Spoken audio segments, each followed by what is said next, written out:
আপনার ফোনে আসা এসএমএস গুলো দেখে বুঝতে পারেন না কোন এসএমএস কোন সিমের বা কোন অফারটি কোন সিমের জন্য। আপনি যদি আমার এই ভিডিওটি শেষ পর্যন্ত দেখেন তাহলে আশা করি আর কোনো সমস্যা থাকবে না। সম্পূর্ণ ভিডিওটি না দেখলে আপনি বুঝতে পারবেন না। আর আপনি যদি আমার চ্যানেলে নতুন হয়ে থাকেন সাবস্ক্রাইব করে বেল বাটনটি অন করে দিন, তাহলে সবার আগে আমার ভিডিও পেয়ে যাবেন। এই জন্য আপনাকে আপনার স্মার্টফোনের মেসেজ অপশনের মধ্যে প্রবেশ করতে হবে। মেসেজের মধ্যে প্রবেশ করে সিম অফিস থেকে আমাকে অনেকগুলো এসএমএস দিছে।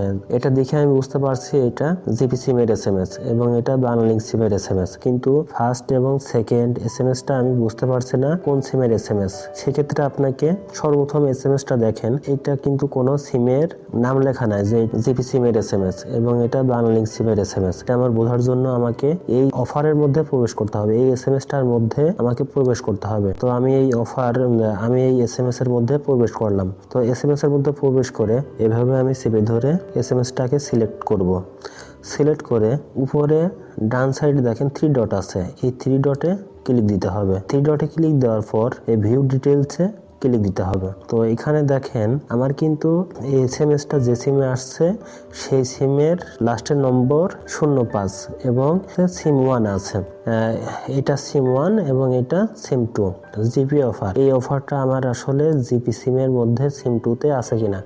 তো এটার মধ্যে আমি এখন প্রবেশ করব। এটার মধ্যে প্রবেশ করে আমি এই এসএমএসটাকে আমি চেপে ধরে সিলেক্ট করব। চেপে ধরে সিলেক্ট করে উপরে ডান সাইডে 3 ডটে ক্লিক দিতে হবে। 3 ডটে ক্লিক দেওয়ার পর ভিউ ডিটেলস, এখানে আসার পর দেখেন আমার লাস্টে 49, এই সিমের নাম্বারটা হচ্ছে 49 আর সিম আছে কোথায় সিম 2।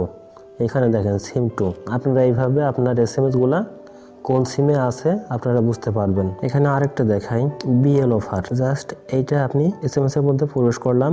এসএমএস এর মধ্যে প্রবেশ করে সিলেক্ট করব এসএমএসটাকে 3 ডটে ভিউ ডিটেইলস, দেখেন 05 সিম 1। খুব সহজে আপনি আপনার এসএমএসটা চেক করতে পারবেন যে কোন এসএমএসটা আপনার কোন সিমে আসছে। তো এটা আপনি এখন সহজেই বুঝতে পারবেন। তো ছোট্ট এই বিষয়টি অনেকেরই জানা, কিন্তু যাদের জানা নাই তাদের জন্য আমার এই ভিডিওটি। আপনারা যদি এরকম নতুন নতুন ভিডিও পেতে চান তাহলে সাবস্ক্রাইব করে বেল বাটনটি অন করে দিন এবং আপনার মতামতটি কমেন্টে জানিয়ে দিন এবং ভিডিওটি যদি ভালো লেগে থাকে লাইক দিবেন, শেয়ার করবেন।